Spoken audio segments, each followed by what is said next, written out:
You know that feeling, right? You order something awesome online, you see it's on its way to the Canary Islands, the excitement is building, and then bam, an email lands in your inbox that just flips everything on its head. Today, we are going to look at exactly why that happens and, more importantly, what you can actually do about it. Does this sentence look a little familiar? I'm going to bet it does. Whether it's from DHL, UPS, or FedEx, this message is almost always the start of a whole lot of confusion and trouble. It shows up in your email, and suddenly it feels like your package has been thrown into some kind of bureaucratic prison. And yeah, that's the first question you ask yourself, isn't it? Wait a minute. I paid for everything. I paid for the item. I paid for the shipping. So where on earth are these new costs coming from? But here's the thing. You are absolutely not alone in this. This happens to so many people. Okay, so let's dive into the first part of this whole mystery, the Canary Islands exception. We're going to break down what's really happening behind the scenes, because the reason your package is stuck isn't your fault. It's all because of a very specific system that most online shops, for whatever reason, never really explain, and it totally changes how your package gets to you. And this right here, this is the absolute heart of the problem. You see, even though the Canary Islands are part of Spain, they have their own special tax system called IGIC, not VAT. And because of that, every single package coming from Europe, even from mainland Spain, is legally treated as an import from a foreign country. So what's the result of that?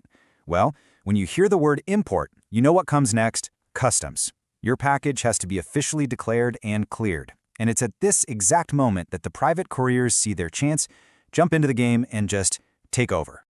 Now we get to the second part, the courier's game.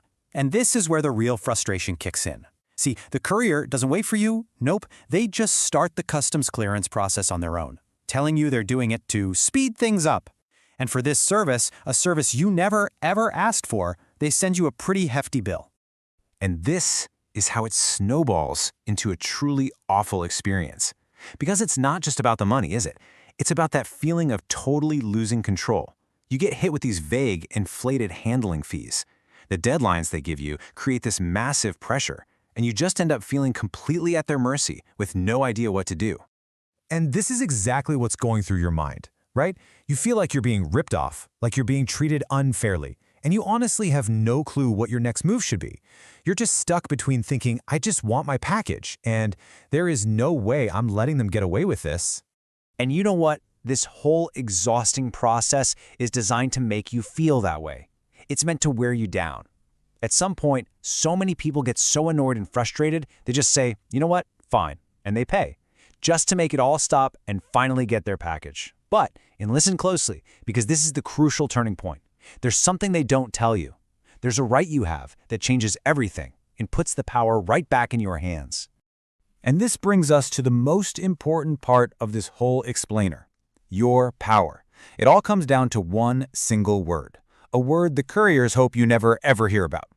Autodespacho. Remember that word. Write it down, because it is the most powerful tool you have in this entire situation.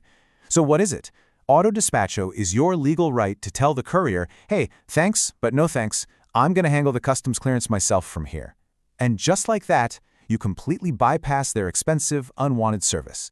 So why is this such a game changer? It's simple, really. You save yourself from those ridiculous handling fees. You get full control back over the process. You finally get to see exactly what taxes are actually due, not some inflated number.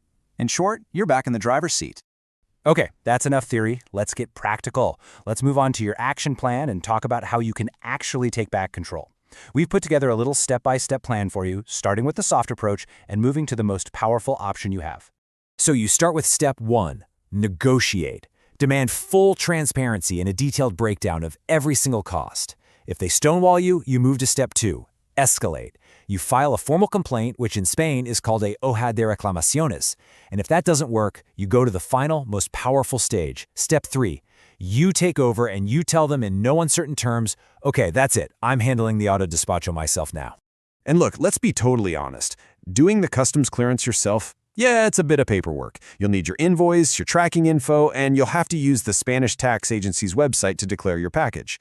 It might take a little bit of time to figure it out, but it is absolutely not rocket science. It's something anyone can do if they don't want to just light their money on fire. So after all that, what's the main takeaway? What's the one thing you really need to remember from this whole situation? It's this. You don't have to just accept what these courier companies tell you. You have options. You are not powerless. You have the right to take this process into your own hands. So the real question is, now that you know you have that right, are you going to use it?